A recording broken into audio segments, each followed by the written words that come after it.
Thanks for tuning in to Tré Talks. I'm sitting here today with the maestro himself, pastor, singer, songwriter, musician, all of the above, Vincent Bohanan. Yes, sir. What's going on, man? How's it going, man? All is well. I'm glad to be here. We're Glad here to have in you DC. here. It's cold, but we're here. You're used to it. Yeah, I am. So, my first question, What's going on? we're going to dive right in. Let's start out with your childhood and how it was growing up in the Bohanan home. The Bohanan home was raised in a Christian home, and I had my mom and my dad and two older sisters. I'm the only and the youngest male. And so, I was very spoiled and all of that. And so, that I enjoyed because I got my way with almost everything. But it was great. It was really, really great. They really trained us to be great men and women. And who we are today is because of my mom and my dad and their training and their talks and all of that other stuff. And so I enjoyed my childhood. I enjoyed the time that we spent together, all of the laughs and the fellowship and the eating and this and that. It was great. Every time I have it on my mind, I'm just like, well, that went so quick, and here we are in 2023 now. I'm like, yo, time flies by so fast. Definitely. And so this is why you need to enjoy the time while you have it with the people that you love the most. Yep. And so it was great.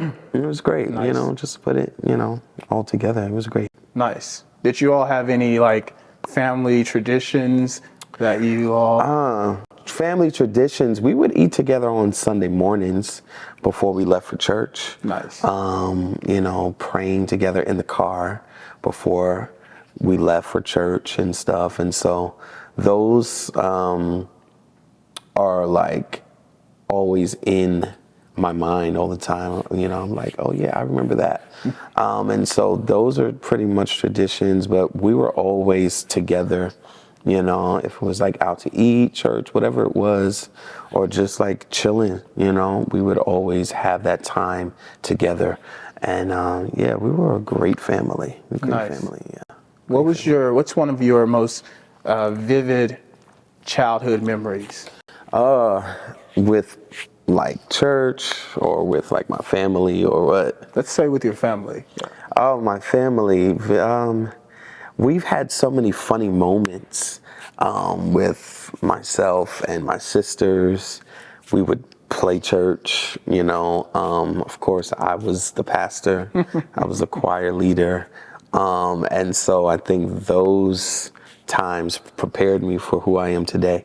Yep. And so we would play church and shout and scream and yell and sing and all that other stuff.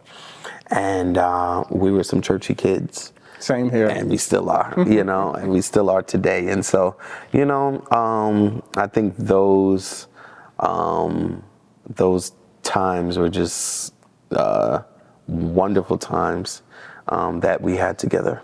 Nice. Vivid. So I played church growing up a lot, and I was always a pastor. Yeah. And banging on whatever instrument was around. And that's right. I played it so much, and my granny took an old choir robe and sewed it for me. Wow. To preach in. I had one as well. I had my own robe as well that they gave me when I was probably 3 or something. Wow. Yeah. I said, I've got to have my own robe. I've got to have my own robe. So they had that for me as well. Wow. Yeah. So growing up in church, you grew up in institutional, correct? Yes, Institutional Church of God in Christ, Brooklyn, New York. What is that like? The legendary institution. My God. I can't imagine. Every time I talk about it with everybody, I don't think they really understand. Institutional Church of God in Christ, every week was a movie. It was just showtime at Institutional, but in a good way, because they were so serious about church. They loved everything that they did, from the choir to the preaching to the praying, whatever it was. everything was just so genuine, and the Spirit of the Lord would move every Sunday through the choir, through whoever. And I've had my best moments in church, at that church. Stories upon stories upon stories that I have, laughs upon laughs. And most of all, we have really this strong togetherness, at that church. And so we're very, very, very close, all of us. And even though we're not there anymore, we're all very close still, no matter how old we were or whatever, we're all like one big happy family. And so that church taught me what to do and what not to do in life, and I had some of the best moments. I can sit here for hours and hours and tell you stories and stories and stories about my experience at Institutional, and you would probably be on this floor.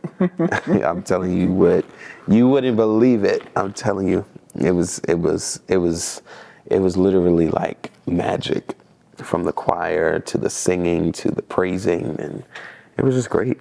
I can only imagine. Yeah. I could talk about it all day long. Legendary church. Yeah. New York has a lot of historical, legendary churches, from Washington Temple, Abyssinian, Tabernacle of Prayer. Yep. Concord. Love Fellowship. Yep. Yeah, it goes on and on and on. Yep. And you all do church, what I call high church, like dress up. Oh, yes. And that's how it was, every Sunday, I would watch my mother just get so dressed up for church. And that was just like a regular thing for us, just hats, furs, suits, ties, shoes, all of that stuff every week. Every week. That's just how we did it. Nice. Yeah, it was great. Nice. It was great. So, when you were growing up in Institution, was James Hall? James Hall was there still. So he's like the generation right before me. Okay. He's like the generation right before me. So when I was in the children's choir, he was already in the like the young adult choir or whatever. And so he was there still. We had a lot of people that were there still, and it was amazing to have everybody there together at one time as well. And so, yes, he was there still. He was there when I was real young. That's pretty awesome. Yeah. So, one of my favorite Institutional albums is the Reunion album. Oh, yes, 1987. Yes. Yeah. That's like, I have it on vinyl. I wear it out. Yeah, that album is very special. That's actually one of my favorites as well, because that was like the last time that they were like all together. Mainly all of the leads from that album have all passed away. Wow. There's like one or two. No, there's three left out of all of those songs. There's like three leads left. Yeah, and so we lost a lot of people during the pandemic, and we tried to get everybody together before that, but it just didn't work out. But we are still trying to plan something with who's left. It's not a lot that are left, but hey, what can you do? Yeah. So, your introduction to music and piano, can you tell me a little bit about that? Yeah, so that also started at 170, my home church. Watching the choir come in every Sunday was just amazing to me. I said, this is just great. It was just amazing. Life was just great. Life was just great. Just to hear them sing, just to watch them, I was just so like, it was just so amazing every week. And I would just sit there and just be like, wow, this is the Institutional Radio Choir that I love so much. And so my music and my love began right at the church, watching them and watching all of those great people come through the church and sing. And so it all started then. I actually started playing the drums first. Really? Yeah, I started playing the drums first at the church. They would, let me play here and there. And I was playing, like around 6, 7, whatever. And then I started on the organ. The Lord blessed me to play the organ without any type of help, lessons or anything. Really? So you just got on it? I got on, and he literally just had it so that I played. And that was really that was just the grace that the church had, just to make sure that the music just, flows from generation to generation. And so it was. Because you do have that sound, yes, that institutional sound. And so the Lord made it so. Yeah, the Lord really blessed me to play. And it was one Sunday afternoon. And, as anybody else would as a child, playing on the organ here and there, whatever. But this time around, I was playing like I was playing for years. Wow. The anointing came in the room, and they came in there like, who was that on the organ? And so they're like all, like from all over the place, from the kitchen, from this place, from that place. And they're coming in and they're shouting and they're crying and doing all this other stuff. And that was the start of everything. Wow. Yeah, it was, let me tell you, a lot of people would probably not believe it. They wouldn't believe it because it would just be like, yo, how can that really happen? But it happened. And we still have a few people that were actually there that can actually say, yes, that did happen. Wow. Yeah, we still have a few people that were there at that very time that can say, I was there and that did happen. So I didn't know you were a drummer until there was a clip that circulated. Oh, yeah. You on the drums. And I was like, this guy can play the drums? I was like, he can just do it all. Yeah, I was playing the drums before the organ. Yeah, so, So I started playing drums at 4. Oh, wow. Never conquered piano, organ. I tried. Yeah. Can read piano music, but can't do it. I think like in church, I've just learned how to do everything. Wow. In church, you learn how to play the drums, you learn how to do this, you learn how to do that. You learn public speaking, all that good And stuff. so we learned so much at church, and so that's just how it happened. It's the foundation. Yeah. What musician inspired you the most growing up? I think I know the answer to this. But so Butch Hayward. I knew. Butch Hayward was the one that I heard every week. He's the one that I watched every week. We did not have an opportunity for us to come together for him to teach me anything. But at the same time, throughout my entire life there, that's what I heard every week. Mm-hmm. And so because that's what I heard, that's what I began to play myself. And so, I think he would be the one that really inspired me to do and play how I play today. And it's just that sound that a lot of people try to do, but they really can't do it, that effectively. Because I don't think it can be taught. It just got to be in your blood. Right. It's just, that's just the way it is. And so I think I was graced just to have that chance just to watch him and just to watch how he would teach the choir and just play and flow throughout, throughout every week, every Sunday, throughout, all of those great times we had. And so I think he was one of my greatest people in my life at that time. And that's how I play today. Nice. Yeah, Butch Hayward. I didn't know that Institutional is the choir that's on some of those early Shirley Caesar solo albums. Yeah. Like the so they say that in the Morning. Yeah. So they say that it was because of Stretch Out that really pushed the album where it is. they don't really get the credit for it or whatever, but you know, what they say was because of that song on her album that really pushed her album out there. And then from there, that's how she was known to be who she is today. Growing up, hymns. Yes. Was that a thing at Institutional? Hymns, yeah. So we did hymns. We did hymns our own way. Institutional was more of a like an original church. So everything that we did was very original. We didn't sing anybody else's songs.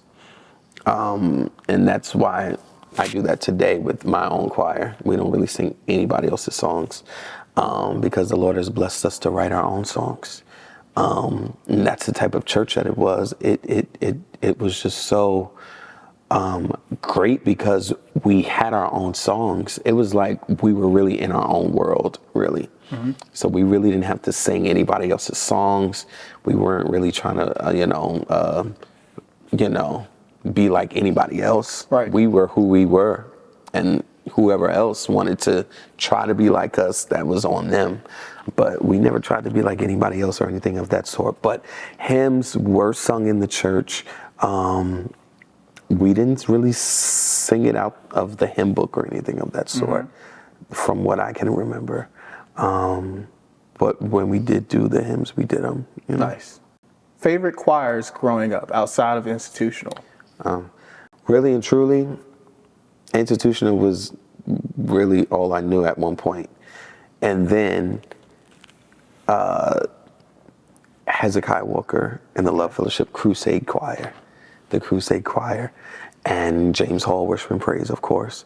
But, you know, they were all a part of Institutional as well. So it was just like a branch off of what we were already doing.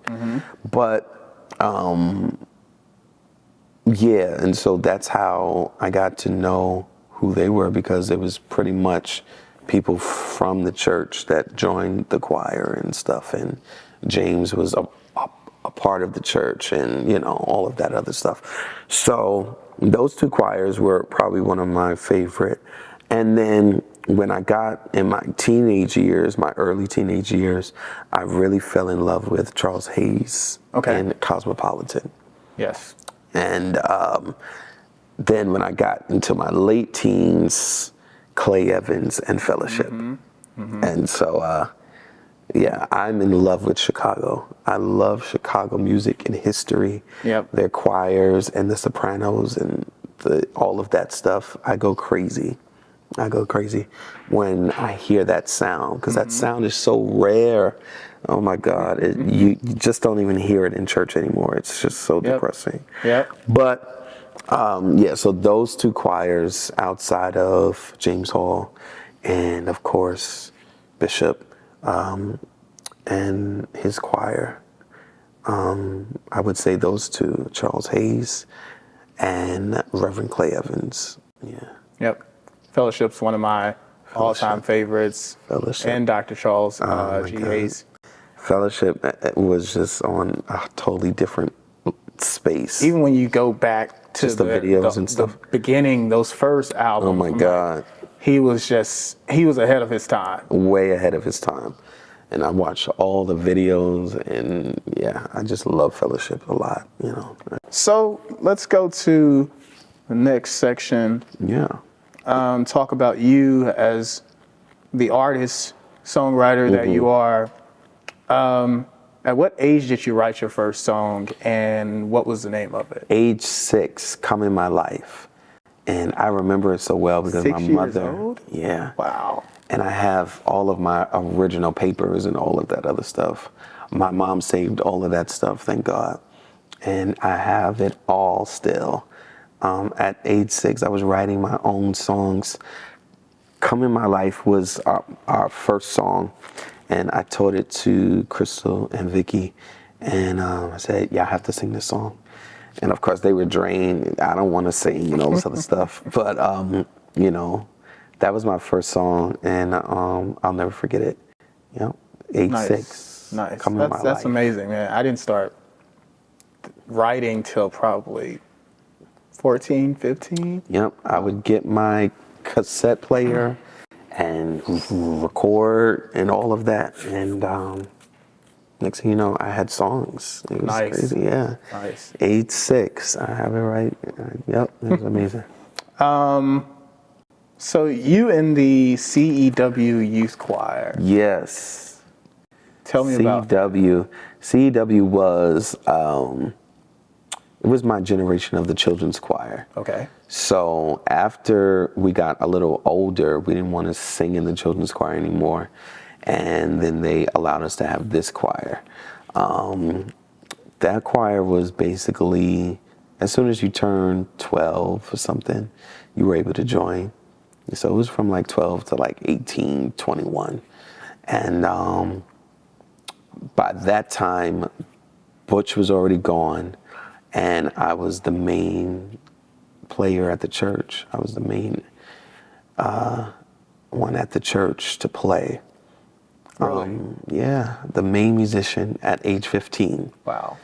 Of Institutional Church of God in Christ. That's incredible. Yeah, it was an amazing thing. Now that I see today, I'm like, yo, they trusted me a lot. Yeah. Yeah. And they really saw so much in me. And so that's why I really, really hold them in such a high place. Right. Because they saw so much in me and they pushed me, you know. And so I took over at age 15. You know, Butch, he left, and I took over, and here I am teaching the Institutional Radio Choir, the last generation of the Institutional Radio Choir. And then, of course, at that time, we had the radio choir, and then we had this choir. What's the name of it? CEW. CEW Youth Choir. It's been years now. So at that time, CW was more of the ones that were actually singing on Sundays, because at the time the radio choir was a little older, you know, and they weren't really doing what they were before. Okay. And so I would then teach all the old songs to them, all of the old, you know, songs from like way back in the day, radio choir songs. And I would teach them those songs. And then at the time, I would write my own songs as well. Nice. And then I taught them those songs. So it was a great time to kind of like have the church hear my own songs, and then at the same time having them hear those old classic songs that they used to hear way back in the day as well. So it was great. Nice. And that span was like a good 10 years, and we were all so close. We did everything together, and we stayed at the church all day on Mondays and just laughing and talking and praying and doing all that stuff. We loved our church. Nice. You know, and we would stay there all night long. We loved Institutional. And so we also grew to be so close. And so they were very, very, very special to me. And by the time we got a little older, you know, everything began to change and all of that other stuff. And then that's when I got my own choir, you know? Okay. Yep. Nice. So that's how all of that worked out. Nice.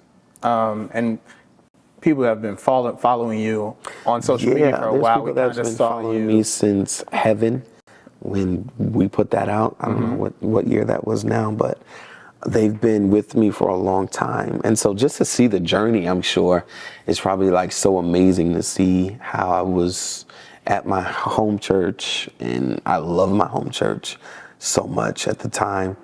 And then here I am now as my own artist. You know, I'm sure it was a very interesting way to just be like, oh, wow. To watch the journey. Yeah, just to watch the journey, I'm sure.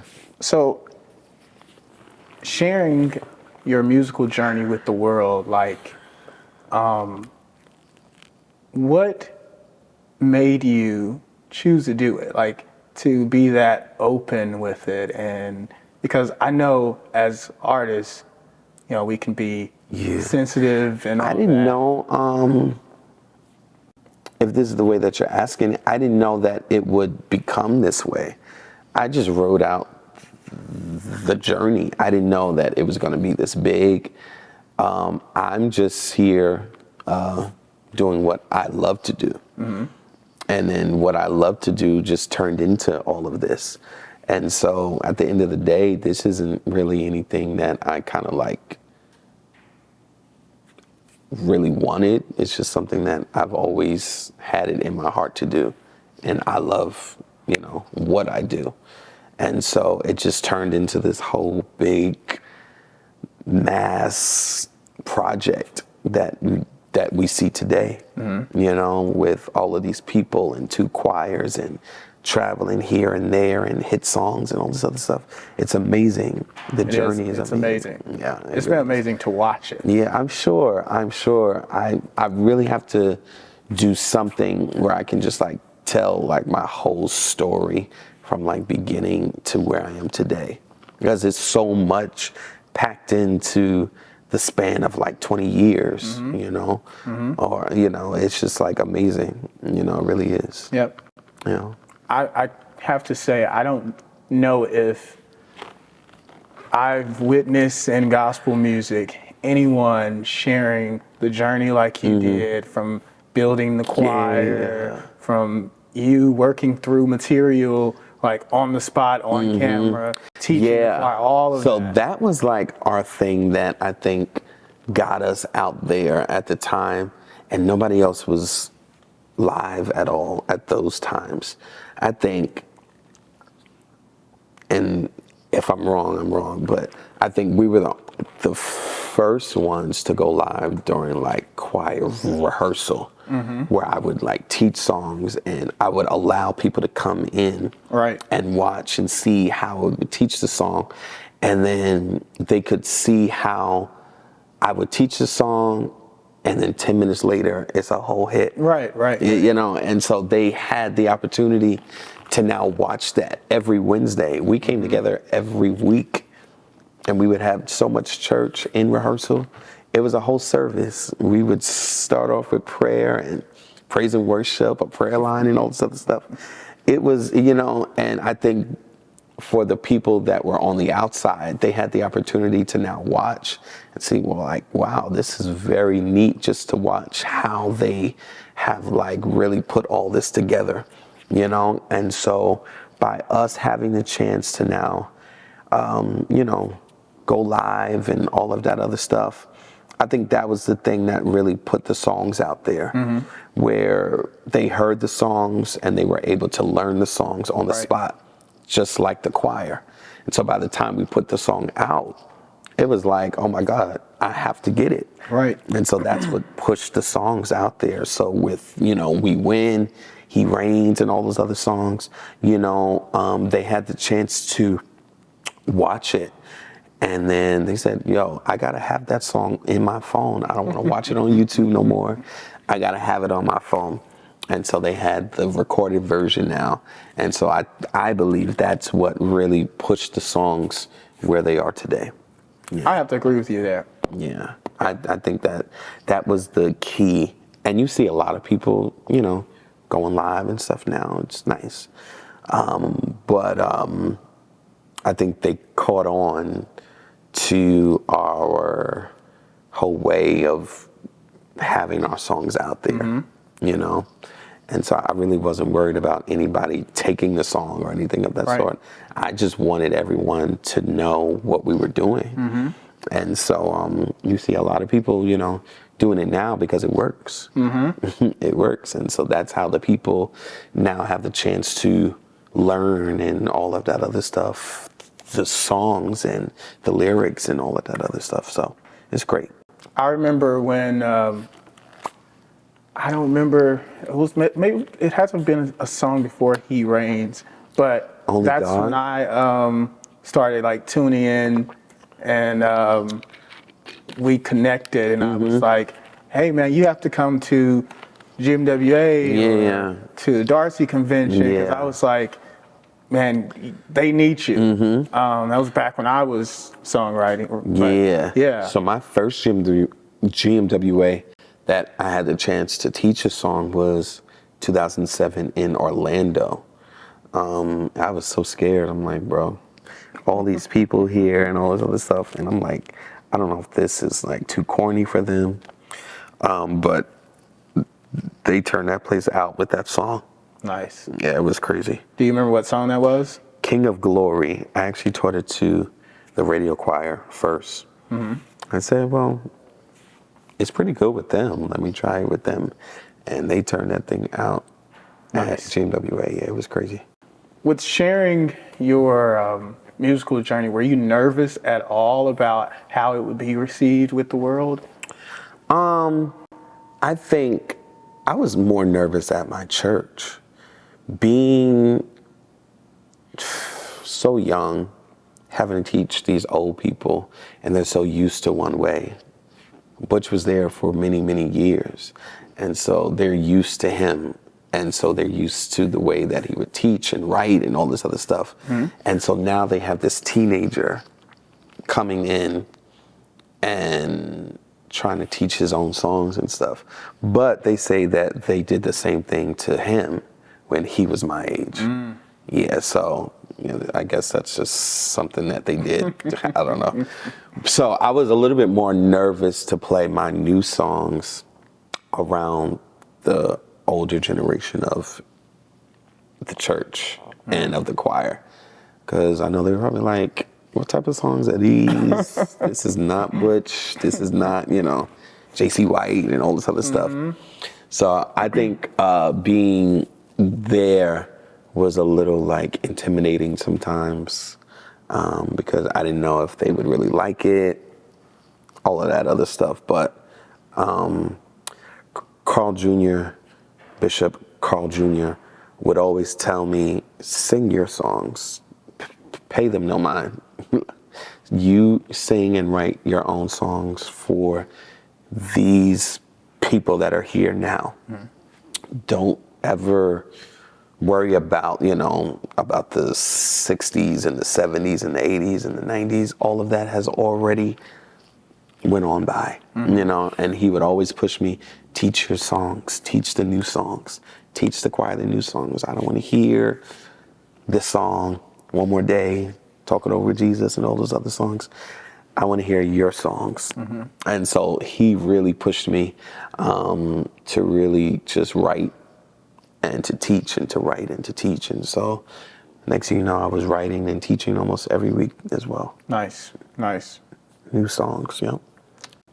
What was the moment, the viral moment? Like do you remember the first time it took off? For SOV, viral, we would go viral with the rehearsals. We would also go viral, but I think the most viral was when we probably did He Reigns somewhere. I think we were in Baltimore, and we sang He Reigns for like 20 minutes, and the people were just going crazy, and the choir was just so far in. I was there. Yeah. I don't know. You all ended up coming off the stage down the aisle. That was like the first video that kind of went like viral at the time. So I was actually sitting behind you. Yeah. Before you went on stage. Oh wow. And I could tell you were like in another place. Yeah, I'm always in love. And so I was like, I'm not gonna bother him because he might be over there praying and getting consecrated and stuff. I'm just always, in my own world anyway. But that was the moment that the choir was just like going somewhere else. Then I realized we have something good, that He Reigns really sent us to the moon. I remember saying that. Yeah, everybody when I left there, I was like, this guy is gonna take off. Like he doesn't even know.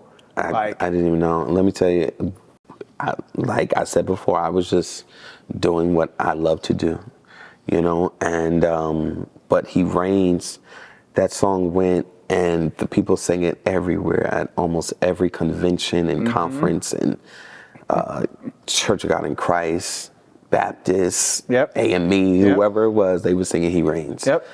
They'll be singing that forever. And they still sing it today. Yep. And they still sing it today. And, we kind of pull it out every now and then. We just put it on our last Christmas record. And we kind of put a twist to it or whatever, but it's the same song. But It just never gets old. Never. Every time we sing it, it's just like crazy. It's just like a newness. It's just like, well, this is like a brand new song all over again. So, yeah. Nice. Do you realize your impact on songwriters and young musicians, young artists? Like, do you like really realize the impact? Because a lot of young artists that I know in gospel music always mention Vincent Bohanan. Really? Yeah. I don't really hear about it a lot. I don't know. I think I'm like right in the middle. I don't really hear about it, but that may be because I don't really talk to like people like that. I'm not really like a social type person where they could ever have the chance to like be like, you know, da da da da da. So that may be the reason why. But I do believe that throughout these last 9 years, and even before that, we've put in a lot of work to show this generation that choir music is still very relevant, and it's not really going anywhere because we're here. You know, I'm here. And as long as we're here, and even after we're not here anymore, this is still going to work. These songs are still going to ring out in the church. Yep. And that's just how that is. But, you know, I do hear a lot of the times how there are a lot of people that just love what I do and what I've brought to the table and all that other stuff. I think all of that is great. And it pushes me to just keep on, you know. It's inspiring because it shows like when you're walking in your destiny and operating where God wants you to operate, how he will open doors. You know? Like, let me tell you, when you are really lined up in the way that you need to be, everything will begin just to kind of like just work. Yep. You know, and literally these last 9 years, everything just works out for us. From traveling each and every year, here we are having the concert at Howard. It just always works out. And all of this stuff, no one else has really ever done before. Nope. So it's just like, I don't know. I think the Lord will really just place something on you for you to be like a trendsetter, not just so our name can just be like, oh yeah, you know. But I think it's really for his glory, you know. At the end of the day, it's really not about us, but it's just so all of the glory can go right back to him, you know. That's what it's all about. At the end of the day, that's what it's all about. And so everything that we do, he has put his hand on it because we're lined up with what he wants us to do. And once you line up with whatever he wants you to do, everything's always going to work out and flow the way that it needs to flow, at the pace that it needs to flow. Yep. Totally agree. So mentioning the recording at Howard, this is legendary. Generations prior have recorded there. 3 pioneers have recorded there. Do you know those top 3? I don't know who. Benny Cummings. Really? I love Benny Cummings. Number 2, Edwin Hawkins Music and Art Seminar. Really? Yes. I'm going to come back to that. And Richard Smallwood Singers. Wow. And here we are. Yep. Years later, coming back. Yep. And when I said, you know, because originally we were going to go down to Jacksonville, Mississippi, or Jackson. And they were like, Mississippi, I don't really know about that. And I was like, okay, whatever. So I said, okay, well, let me try to get back and see what else we could do or where we could possibly go. Because these last 9 years, we've never did anything that was predictable. We don't really have things at a church and all this other stuff. We always like to get, you know, a place where, you know, no one else has really ever been before. Right. Or it's not a place where anyone has really been in the last 20 years or so. And so here we are at Howard now. And I said, well, let's go to Howard because it's right up the road and all this other stuff. So I said, I think we should try out Howard because it will now give us the opportunity to reach all of those young people as well. Yep. And those young people are the same people that are going to spread the music. Yep. The young people are those people that are going to share the videos. So we need to really tap into that market now. Right. And so I said this year I really want to do what I need to do to tap into that market where we can reach the colleges and those students so we can really have them to hear what this sound is all about and really give them the chance to know who he is as well, Nice. at the same time. Would you be able to express the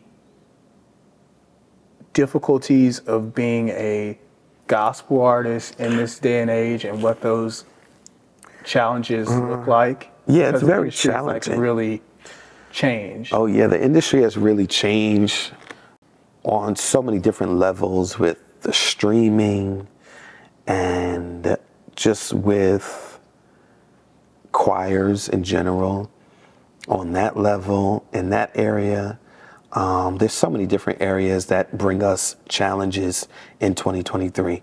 And even though we're in the age of technology and we have the opportunity to now put our own selves out there, where now the people really don't need any help. They really don't need anyone to say, well, let me, put you on.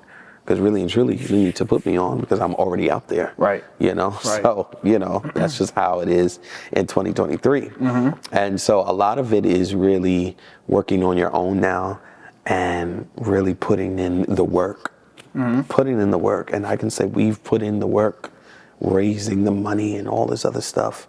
And but there's so many different challenges that we do face in 2023 as people and as young people as well, and as new people as well, because you have the older generation that don't want to let it go sometimes, and then you have, those people that are trying to, work their way up, but it's real hard because they don't know how to really do it. So there's so many different challenges that you face. And so this is why you really need to have a prayer life to really get the true instructions and the true blueprint on how you need to do it, when you need to do it, and why you need to do it.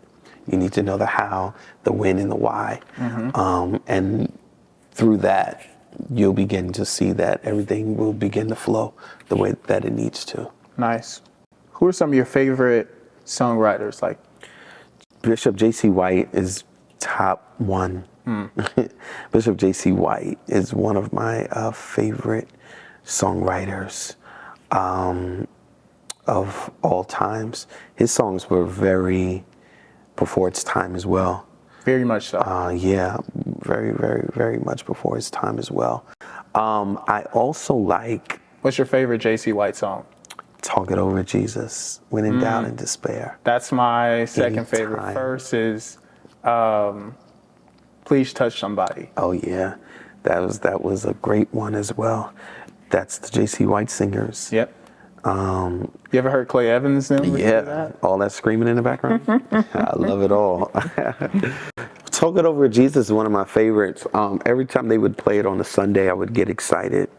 Now, at the time that I came up, it was not Rubinstein anymore, but it was Mother Key. And she would sing the song so well. And just, they would literally sing that song for a long time. I can imagine. And the church would just be going up and higher and higher and higher. The more they sang it, the more the church went up. Yeah, the church I grew up in, Regina Key. that was a banger. Talk It Over with Jesus. Yeah, Talk It Over Jesus is one of my favorites. So JC White is like top one. Okay. Yeah. Anyone else? I'm trying to think of songwriters these days, because in 2023, all you hear is remixes of Yeah, a lot of stuff. old songs. Melvin was a great incredible. songwriter. You know, Melvin was a great songwriter. James Hall was a great songwriter. But I don't really know songwriters anymore, because you really don't hear new songs Right. like that. And so I don't really know a lot of songwriters these days. So, your music, Yeah. starting out with like the first single, Only God, Yeah. 2015. Yeah. He Reigns that same year. Then my favorite by you, Never Forget. Oh yeah. That was featured on Hezekiah Walker's Yes. album 2016. And we just re-recorded that with TVA. Really? Yeah, so that's gonna be on their new album, live in Detroit. I can't wait to hear it. Yeah, it's really. Because I've always thought, I want to hear Vincent's take on. Yeah, so what they did on Azusa, I think it was Azusa, I don't know who it was. It was cool, you know. I think they got it over well. But I think my take is a little bit just more churchier. Yeah. Just my way of, you know, doing it, so.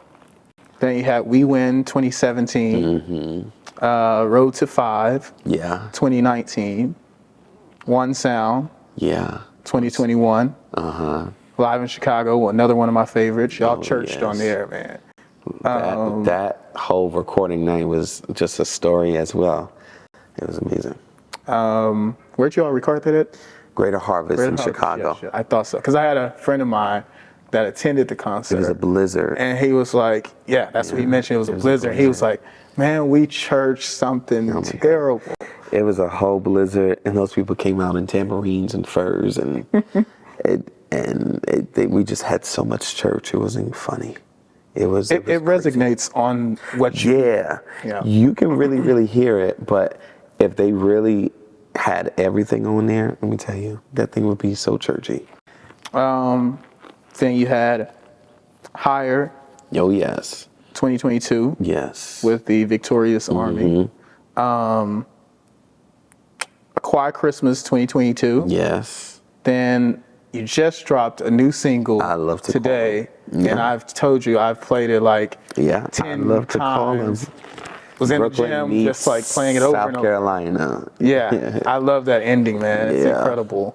Tell me about the Victorious Army and what made you form a choir in Atlanta. So the Victorious Army, there were so many people in that area that wanted me to have a choir.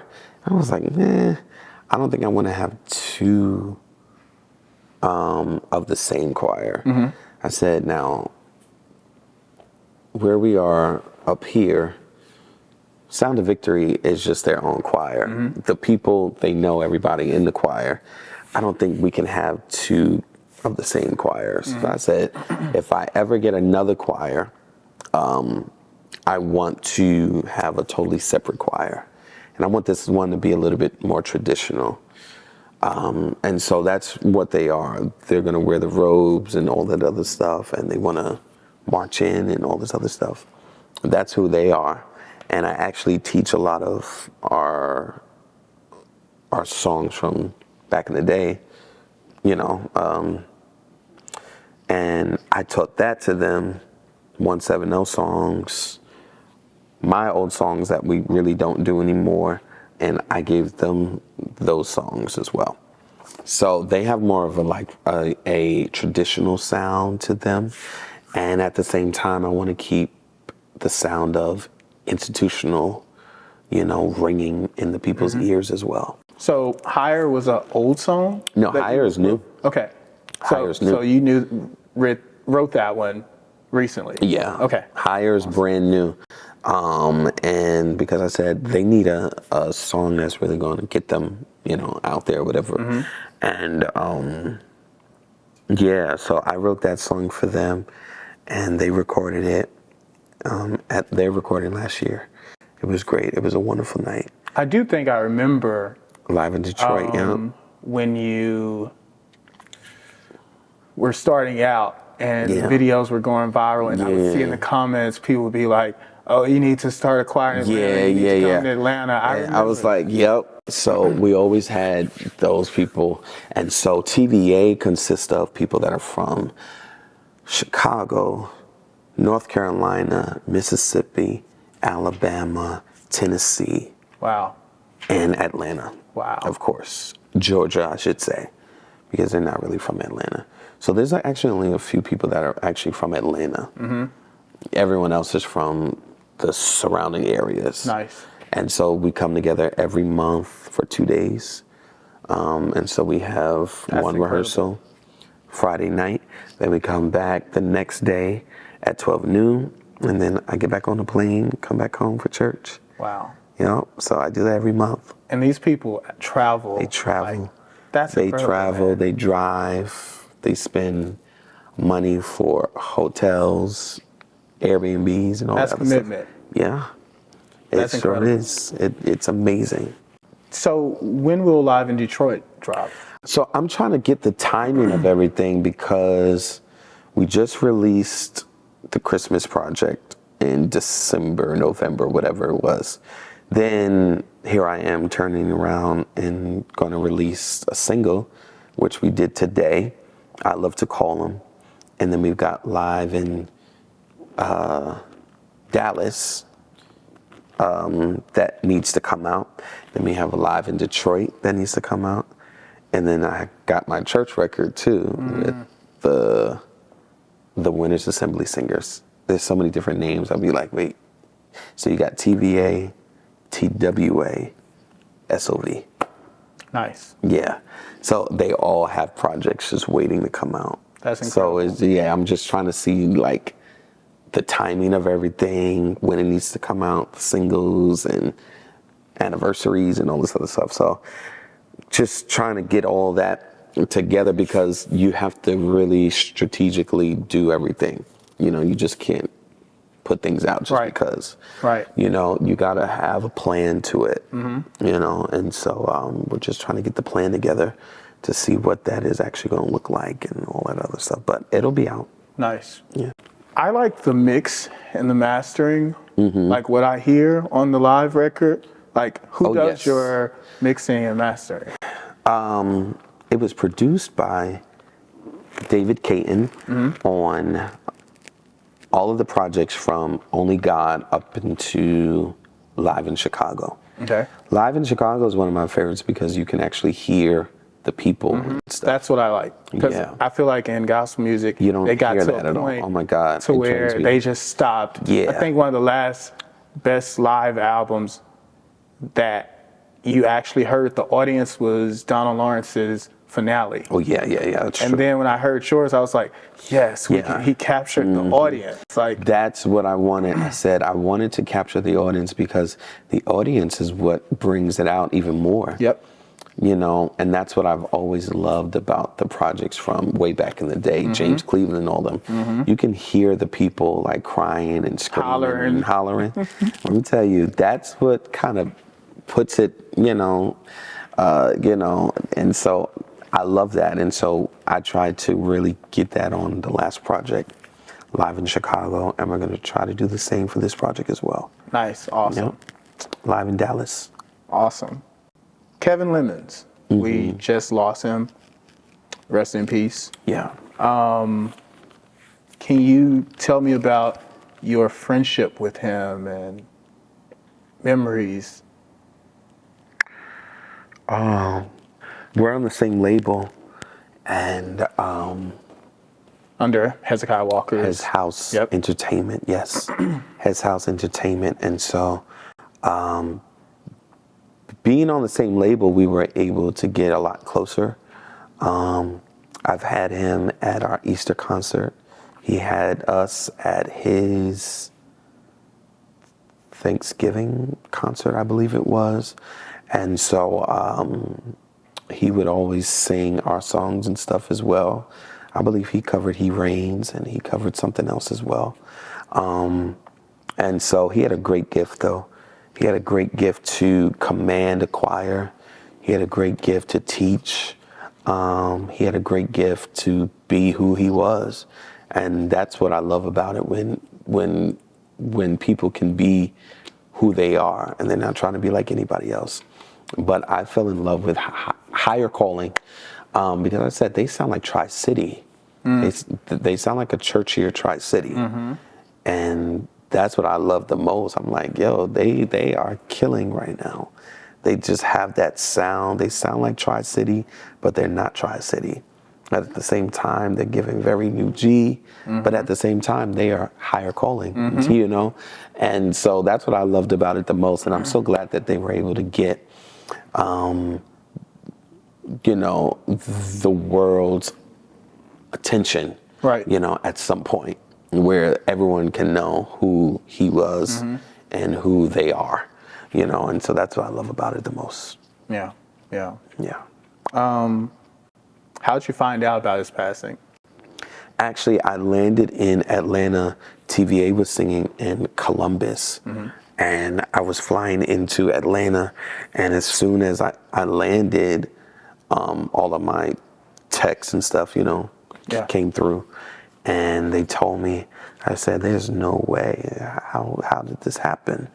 And you know, unfortunately, it was true, and so sad. Yeah. Just a sad thing. A sad thing because, you know, I think in our world, you believe that, you know, oh, he had so many more years and all this other stuff. But when you are really in a place where you really know who God is, you'll really accept the fact that he's sovereign and he can do whatever he wants to do. When he wants to. When he wants to do it. And so that's just where I am with it, you know, and not only with him, but with everything. With everything that happens, you know, everything happens for a reason.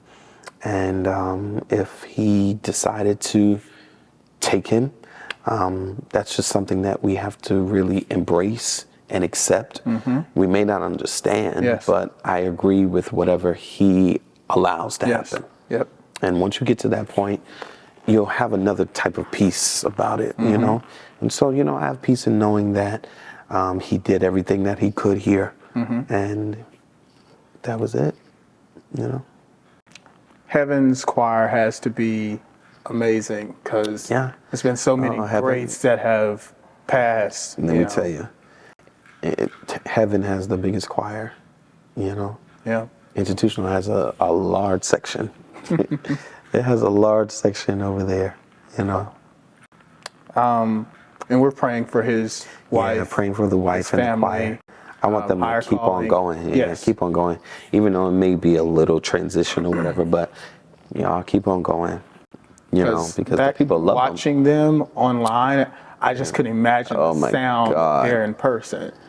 The first song they sung while they were all coming in, I was like, this is how it's going to be for the whole night. They came in to do what they needed to do to send their leader off home. And they came and screamed up in there. They did. I believe it. They did. I believe you spoke somewhat to how you deal with grief in your last statement. But the passing of your mother and how that affected you, because we kind of watched it. Oh yeah, it's devastating. We don't really talk about it. We don't really talk about it at the church. We don't really talk about it with the choir. And it's not to just push her away, but it was such a devastating time for us, for the church and for the choir and for myself and my dad and my sisters. It was a horrible time. Oh my God, it was a horrible year. But the more I begin to grow in him, the more I understand that I had to go through that for me to get where I am today. And it made me a stronger person. It made me into a person that can now testify and say he can bring you out of whatever you're in, the grief and all of that other stuff that you were in. But, you know, on the reality of it all, it was a horrible time for us. I can only really imagine. Sad time. Oh my God. And at the time, we just released We Win. And let me tell you, we felt like we were defeated. And so We Win was like charting at #1 and all this other stuff, all this great stuff. And you couldn't really celebrate And it. we couldn't celebrate it. We released it in July and she passed in August. And so it was slowly but surely getting to that point, you know. But even through all of that, in my head, I always believed that she was going to be okay, you know. And so we prayed and we prayed and we prayed and we prayed and we sang and we shouted and we did everything that we needed to do. And we kept the faith through it all. The choir and the church kept the faith through it all. And so when it finally happened, it was just like, okay, what is going on, and how are we gonna make it? You know, She was everything. She was at every rehearsal, every engagement, and all that other stuff. She really ran the choir in the beginning. That was really her choir. She would tell us off, and they had to wear skirts to the rehearsal and stockings. Let me tell you, it was a sight. But yeah, she really ran the choir in the beginning, and but it taught us so much. And so when that happened, it was very, very, very bad. And I think it was even worse for the choir and the church because we didn't really tell them what was actually going on. So our last Sunday in church was Mother's Day, 2017. That was her last Sunday in church. And then she went into the hospital the week that I was away for my birthday, which was June 2nd. And I was away, and she told me that she had to go back to the hospital or whatever. And from that time, and she came back home for a little bit in July, but it was just getting worse, you know. It was just getting worse and worse. And so we never really told the church because she really didn't accept whatever it was and stuff either. So we really didn't share, with the church or the choir what was actually happening. So, I could see why they were just totally like, oh my God, the world's over. Because they didn't really have the chance to kind of say, what they wanted to say to her before she passed. But I think what they hold on to is her teachings and knowing that she loved them, that's what they really hold on to. And, but we are still in that place where it's just like a touchy subject and we really don't touch it too often. But I think I like to share it so I can help somebody else, because I know I'm not the only one that has lost anybody, right. And so I think it's a great opportunity for me to share how the Lord can really help you through it all. Yeah. You'll never get over it, but you will get through it. So my next question was going to be, how would you encourage other young people that are grieving or going through loss? And you just answered. Yeah, you'll never get over it, but you will get through it. And everything is with time. Even though it's been all of these years later, from 2017 to 2023, 5 years, 6 years almost, it's still very fresh. Yeah. I think it's always going to be fresh for me. Yeah, it's your mother. Yeah, just having those times in your head from the house to now institutional, to now the beginning of the choir, to the church, and just all of those times traveling, watching her with the radio choir, all of that stuff just plays in your mind over and over and over. And you begin to say, wow, like those times can never come back ever again. And so that's kind of why I just like to kind of like move on and move and move and move and move. Because the more you kind of like look at what was, you begin to get all sad and stuff. Yeah. So that's why I really don't talk about, childhood stuff and my home church and stuff, because it'll put you in a place where you're just like, all of those people are no longer here. Yeah. And you'll never get that time ever again. The radio choir is not here anymore. And it just, all this stuff begins just to pour in your mind. You'll be like, dag.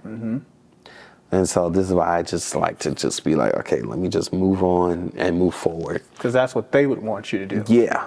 At the end of the day, that's what they would want you to do. And so the best thing is just to move forward the best you can. Just keep on moving forward.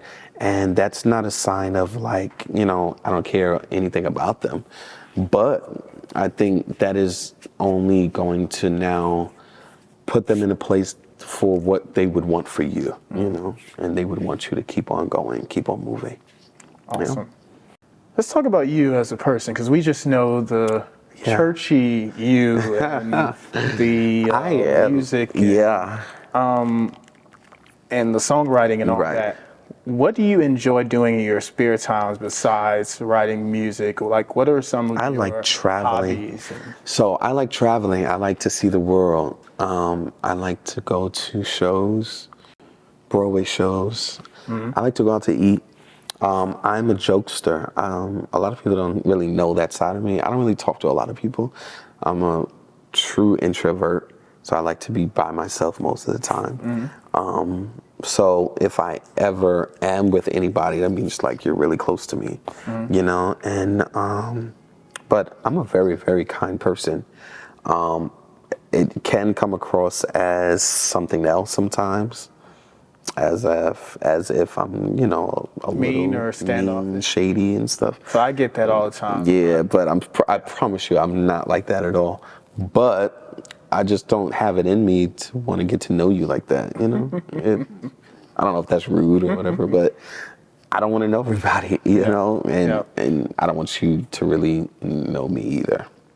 And, I think there are some people that should only have a view of you, I totally agree. And especially with being a leader, and that's pastor the whole thing and all too. that, And so everyone can't handle who you really are at the same time too. And so it takes some time for me to really understand who is who and who I can really trust and all this other stuff. That is just a lot for me. So that's why I just like to be by myself most of the time, chill out, you travel, drive, eat, do all that stuff, and just enjoy my life by myself. Nice. Yeah, I like So it. I like Broadway shows, although I've only ever been to 2. Oh, really? Yeah. You gotta go. Yeah, I gotta do more of that. So I was gonna do more of that this year. The next time you come, let me know so we can. There's so many out there that are so great. I love Broadway. It's just so amazing to me. Did you see the play with Samuel Jackson? That's the next one that I wanted to see. So that's on my list to see. Like, I have to see that. So I wanted to go see that last week, and then I said, well, no, I got Howard this week, and that costs so much money. So I said, let me just wait. Yeah. So I said, let me wait and get all that together for another time. Music-wise, what are you currently playing heavy in rotation? I play old stuff. I don't really play anybody new, and that's no disrespect. I'm the same way. I mean, I play your stuff, some like other friends of mine that are releasing stuff. But if you get in my car, you're probably going to hear Institutional before everything transpired. You would hear Institutional only. But because of all of the loss and stuff, I can't even handle playing them sometimes. It's just like crazy. So I don't even really play them anymore. So, but you're going to hear something from the 60s and the 70s. That's pretty much the time era that I live in with the music, the Caravans, James Cleveland, and all of those people. Do you listen to anything outside of gospel? I like PJ Morton stuff, I guess. Okay. Yeah. Okay.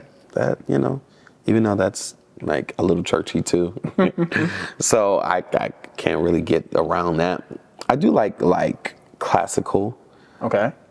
I do like weird music, like that can like put you to sleep and stuff. I do like that stuff too.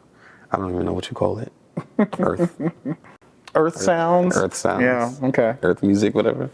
I don't know. But yeah, I do like that stuff as well. Nice. So you were just recently overseas again. Seems they really, really like you over there. Like, yeah, this is our fourth that? time. This is our fourth time going to Europe. And the first time was the year that my mother passed, and so it was just like, okay, this is going to be interesting. And so it was a great opportunity every time, because we have now the time to really get to know who everybody is, really. You know, we shout, we dance, we sing and all this other stuff, but for you to be with someone in the same group of people for like a month long, you really get to know who they really are and why they are that way. And so I'm so glad that this last time that we went on tour, we understand why this one is like this. We understand why this one talks so much. We understand why this one is so extra, you know, because if you know my choir, we have characters. We got people that are really like real life characters. That's just the way that they are. And so we had the chance to really get to know each other even more. And so the traveling and the tour bus and all that other stuff, it was a great time for us to just come together and laugh and talk and really just get that chance to get to know each other. And then on my end, it was a way for me to give back to the people that have poured into me these last 9 years, coming consistently to everything, the engagements, the rehearsals. I don't count that as just like, you know, whatever. All of that is real special to me, especially in 2023. People are not coming out to choir rehearsal no more. Right. People are not coming to engagements and all this other stuff unless they are going to get paid. Right. You know, and so they do this for no money. They do this because they love me and they love what they do. And they believe in everything that I do. And that's what I love about my people. They believe in everything that I do to a point that they will literally push it, and they'll give their time and they'll give their effort. They'll give their voice. They'll give everything to make sure that my vision comes alive. I'm graced with great people. And so it's an honor. And so I'm so glad that I have the chance to bring these people along with me to see the world. That's see amazing. The world, yeah, Switzerland and Hungary and Rome and this part and that part. It's amazing. And I'm glad that I'm able to bring my own people. I don't got to get anybody else. I can get the people that have walked with me and, you know, and really, really pushed me all these years and bring them on a trip free, you know. All you got to do is come. All you got to do is come and sing. But let's eat, let's talk, let's just have a good time, and let's see the world together. And that's what I love about these tours that we do. Nice. Awesome. And you now have a songbook out, I know. Yes, my songbook. I'm really happy that you did that, because people aren't doing that anymore. Yeah. And there are readers out there. Yeah, there's still a remnant of readers. And then that puts me in a whole nother bracket of people that probably did not know anything about me, but now they can play my songs. And so that's what I'm all about. I just don't want to be put in one small little box. I want to reach those people that read the music. I want to reach those people that love classical music, but they say, oh, you know, I think I want to read this, you know. And then they have my own songbook, and now they can play church choir music, and you know, and so that's what I like to do with my life. I like to reach out and get into all of these other brackets and really do what I can do. Because that's what God commissioned us to do, to go out into all of the world. To go out. You know? To go out and to reach all of these people that are out in the world, not just church people. And so I always told the choir in the beginning, we are beyond Brooklyn. We're beyond Brooklyn. So this is why I don't really do anything out there, because my mission, and this is not for everybody, but I know what the Lord told me. He said, you're beyond Brooklyn. You know, you're beyond Brooklyn. And so don't get comfortable in Brooklyn. And so we don't really do anything much in Brooklyn, because what the Lord has given me to do is for the world. You know, it's for the world. So what's one place you have not performed or taught at that you would love to go? I would love to bring the choir to Africa. I've been to Africa before. It's beautiful. That's on my list this year. Yeah, Africa. I went to Cape Town. It was amazing. You know, Bishop has a church out there, and he allowed me to come 1 year with him. It was amazing, you know. You say Bishop Hezekiah? Bishop Walker, yep. Bishop Walker, and he brought me out there with him. Nice. Yeah, it was a great honor. And so I would love to bring the whole choir to Africa, but we're planning for our 10th anniversary to go to Japan. Nice. Yeah, so next year, July, we are gearing up to go to Japan for our 10th anniversary. Yeah. Awesome. What was it like taking over as a pastor after losing your mother?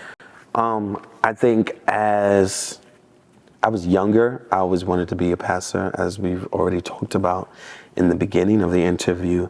I always wanted to be one. I just didn't think that it would be this soon. Mm-hmm.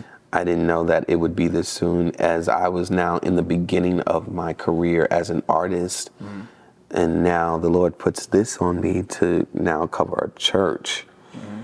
I believe that having the choir was my training ground on how to treat people, on how to help people, and all of that. And so what I literally had to do was take everything that I learned and use it on how to preach, how to pray, how to do this, how to do that. Being that I've been in church my whole life, I know how to do church. Yep. You know, and so, you know, that's a good thing and a bad thing, but at the same time, I think it's a great thing, because even though I didn't know like the ins and outs at the time on how to pastor, mm-hmm. by the time I got into it, the Lord was already showing me what to do and how to do it. And from that point, we've been able to grow and grow and grow and grow, and the church has grown so much. And now we're about to start our own church choir and all this other stuff. Nice. And so, yeah, it's grown so much, and not just in size, but the people have grown so much. Mm-hmm. And that is the best thing of all times, because to see how people have literally turned their lives around. Wow, that's a blessing. From the choir, you know, because when we all came to the choir, they were all over the place. We were all over the place, you know, doing any and everything. But the Lord really, really touched us. Let me tell you, deliverance is real, and the power of the Lord is so real. And he turned us around, and he cleaned us up. And here we are, pastors and elders and this and that, ministers and all this other stuff. It's amazing to see how the Lord has really, really turned the entire church around. And so we went from House of Hope, and then when my mother passed, I didn't want to just erase everything that she did. Mm-hmm. So I said, well, let's add what the Lord gave me as well. So then we named it House of Hope, the Winners Assembly. And then eventually I turned it into the Winners Assembly, New York City, because that's what the Lord gave me.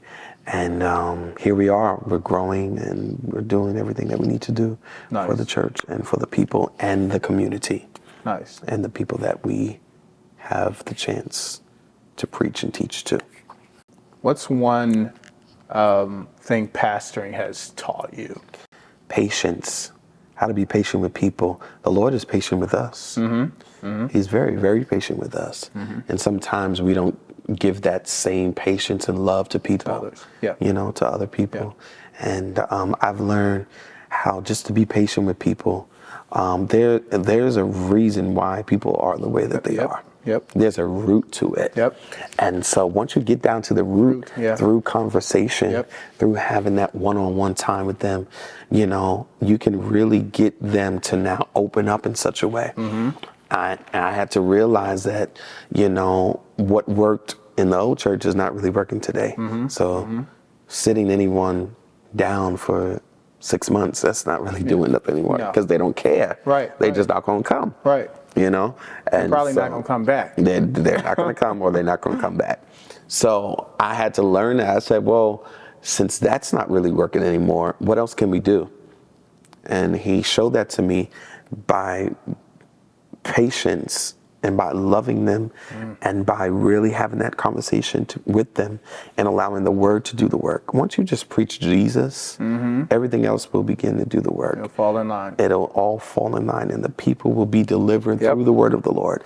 We can't deliver nobody Nope. And I had to remind myself that all the time, even with the choir. You can't change nobody. This is something that they got to want for themselves. And so when they finally realize that, this is not the life for me. And if I'm going to be in the church, I got to be like the church. Yep. I got to be who the Lord wants me to be. And so pastoring taught me patience. Nice. Yeah. What would you suggest to young pastors that are coming up now? It's one thing you would suggest to them. Don't do it if the Lord didn't tell you to do it. Pastoring is not just a sport, Pastoring is something that you really got to be called to do. I think a lot of people believe since they can preach, they can pastor. Being a great preacher does not make you a great pastor. Right. Right. And I think you really have to understand that you may know how to really get the crowd going, but can you keep the crowd there? Can you help the crowd after church is over? Yep. All right. Do you have it in you to really lead the crowd in the way that they should live their lives? And so great preachers are not always great pastors, And so you have to understand that this has to be a call from God. This has to literally be the Lord speaking to you and telling you, yes, you need a church. Yep. And once he does that, he'll make the way for it and he'll send the people. Yep. I totally agree with that. So tell the people how they can find your church if they're in the New York area. We have the wonderful honor and privilege of having an afternoon service, 3:45 p.m. every Sunday.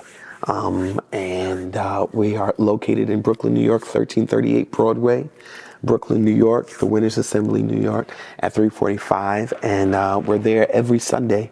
You can catch us online as well, but in person is so much better. I love virtual church. There's nothing like coming together. And so every Sunday at 3:45, we have that experience. And then the fourth Sunday nights as well at 8 p.m. Nice. And and so it's great. It's a great time. Awesome. So let's end this with talking about what's in the future. You touched on some of the recordings that you have. Yeah. So what's next for Vincent Bohanan? Expanding the church in the areas that the Lord wants us to be in. So my goal is to have a choir, the East Coast, the Southern region, the West Coast, and the Midwest. Nice. And to have a church in all of those areas as well. A lot of people in TVA from Atlanta don't have a church. And so I believe that the Lord is just putting everything together where, yes, it's a choir, but actually it's going to be what it needs to be for these people to stay in church and for them to really have a true relationship with the Lord. And so he's still leading me in the way that it should be for that. And I just got to really keep my ears open and my eyes open to really see how he wants me to do it, because I don't want to make any wrong moves. Yeah. I just want to do whatever he wants me to do. Yeah. And so we got the projects coming out with all of the choirs and the groups and all these other people that I have. And we got that going on, and then the church expanding, and then, who knows what else the Lord has for me. It just keeps on getting bigger and bigger. It just gets bigger and bigger. And so I can't wait to see what else he has for me. But I know that this is not the end. We can't wait to see it. Yeah. There's so much more. What's one thing you hope to accomplish this year? What's the number one thing in your list? Multiple streams of income. Multiple streams of income. And I have a few projects in mind that I would want to do. I want to have my own show. By the time we came around, Bobby Jones was no longer. They were pretty much off the air. And so I want to bring that back. Oh, it's definitely needed. And he's still alive and stuff. And so I want to get his grace and his hand in it somehow. But I think it's needed. There's so many different artists out there that all they need is a platform. All they need is that one platform to really put them where they need to be. Yep. So I'm really praying about that the Lord will kind of do what he needs to do and give me that great chance to help somebody else. I want to be a helper for someone else and push them, you know, because I know what it feels like for people not to push you. Right. You know, and so this is why I always made my own platform, because, you know, people are not always going to push you. That's just the way it is. But, you know, it is what it is. But, yeah, that's what I want to see for this year. Awesome. That would be incredible. Yeah, I would. Well, I would want to. So I saw that you will be at Donald Lawrence's Music and Arts Conference, which formerly was the Edwin Hawkins Music and Arts Seminar. Then it became the Walter and Edwin Hawkins Music and Arts Conference. Tell us about that. So, Donald Lawrence has been a great help and push in everything that I do. Him, along with so many others, with a few others, they love what I do in such a way that they will take out the time to talk to me and to help me and to give me a chance. And so we just recently did a concert with them, with not Tri-City, but I don't know the group name now. Company? Company. Yes, I saw that online. Donald Lawrence and Company, And so we did a concert with them at Yale. It was a great experience because it was just like Vincent Bohanan and Donald Lawrence on the same program. It's amazing. I saw that. It was incredible. Yeah, it was crazy. So that was like a big thing for us and for myself, because he's like a legend, you know? Yeah. And so it was an honor to have that chance. And so he told me, I want to have you come to the conference and to teach We Win. And I'll be there with them to teach We Win.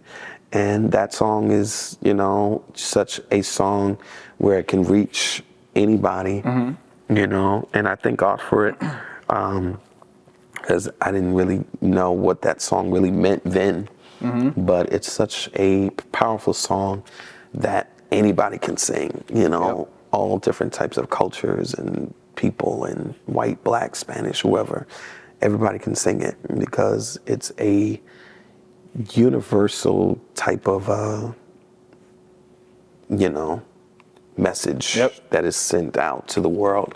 We always win. It's a message of hope. It's a message of hope. And, you know, that's what I love about it. Awesome. So, you know, I don't know if you know, I'm a big Hawkins fan. I love Edwin Hawkins. So did you ever have the chance to meet Edwin Hawkins? I've never had a chance to meet them. I am a Edwin Hawkins Singers fan. All of his earlier songs, the 6-part harmony and all of that other stuff, I can hear that all day long and never get tired of it. I heard a voice of Jesus saying, come unto me and rest, and so, all of those songs, it's just amazing to me. So I always get excited talking about Edwin Hawkins. So I refer to him as Uncle Ed. He told me that when he first started out with the choir, they would go to churches, and a lot of churches would like go crazy, go nuts. And he said one of the few churches that did not do that, but instead invited him, one of the first was Institutional. Yeah, they would always talk about that. So my godmother, Joyce Taylor, and him were really great friends as well. He mentioned her also. Yeah. She was over the youth department of the Edwin Hawkins Music and Arts. Yeah, she would always like talk about him all the time. And she was one that was very, very, very close to me as well. And so she loved Edwin Hawkins as well. They were really great friends as well. So it's just amazing to see how all of this has like come full circle. It's crazy. Did you happen to hear the unreleased song that she recorded? Now About the Righteous. Yeah. Yes. Amazing. I don't know if you're familiar with this. Oh, yes. So this is the one that was recorded at Howard University. Wow. And J.C. White actually wrote a song on here, and he led it. Really? There it is right there. I I don't know if this is one that is on iTunes. It's not. It is on there. They just added it. Really? The tracks are labeled wrong some kind of way, but it's on there. And Crampton Auditorium. I want you to see if you recognize any names on here of different gospel artists. So all of these people were in the choir. Yep. Wow. And so this was in TC. Mm-hmm. Oh, I see it. Oh, Orlando Draper. Orlando Wow. Draper. He was in the choir. Yep. So his choir, the associates, were originally the Memphis chapter. Wow. The Edwin Hawkins Music and Arts Seminar. Amazing. Ty Trebet's mother. I see is in Trebet there. here, yeah. Ty Trebet was a part of the Tri-State Mass Choir of the Edwin Hawkins Music and Arts Seminar. Wow. The Pace Sisters are all up there. They're listed. This is amazing. I think this album, LaShawn recorded her first. What year is this? 1988? 88, yeah. She recorded her first song with them on this album. Yeah. Little fun fact. Unbelievable. Yeah. This is great. I can read this stuff all day long and go through every name and just have a time by myself. This is great. I'm definitely going to look this up and to listen to it. You should. Again. It's a really good album. Yeah. Oh, and Kevin Bond is on keys. The Edwin Hawkins Music. Yeah, I'm definitely going to look it up. Crampton Auditorium. Wow. Yes, sir. That's amazing. And here we are, years later. Yep. That's like 34 years later. Yeah. It's amazing, man. History. Yeah. History. Awesome. So we're going to end this. Yeah. And we're looking forward to the new music that's coming out. Yeah. Live in Dallas. Yep. Live in Detroit. Live at the Winners Assembly. Tell the people how they can find you on social media. Everybody can find me. I'm on social media, YouTube, I'm on TikTok, I'm on Instagram, Vincent_Bohanan. And you can find me on Facebook as well, Vincent. And you can find me on there. I'm pretty much on everything. Facebook, Instagram, TikTok, YouTube.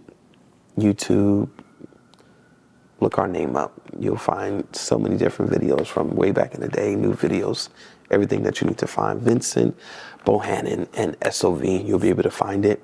And TVA, whoever it is, the Victorious Army, the Winners Assembly, all of those are all the same. We're all in the same family. We're all in the same bracket, all from the same tree. And thank God for it. So, yeah.